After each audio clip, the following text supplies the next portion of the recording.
Good day everyone. Today we will show you the different patterns in nature. Let's dive in and explore the amazing patterns together. Have you ever noticed all the unique shape and structure all around us?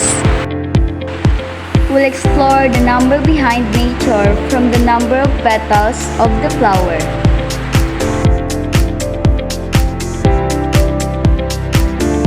As you can see, we have here a different kind of flowers with petals.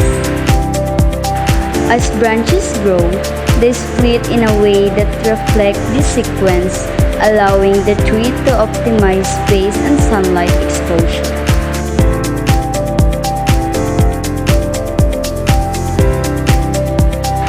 Fibonacci pattern can be found in natural shape, from spiral shape, octagon, rectangle, and hexagon, and other kind of shape.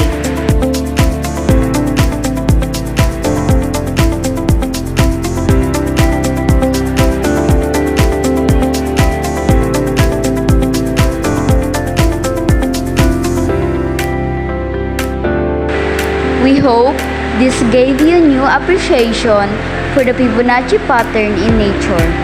Thanks for watching. Bye-bye!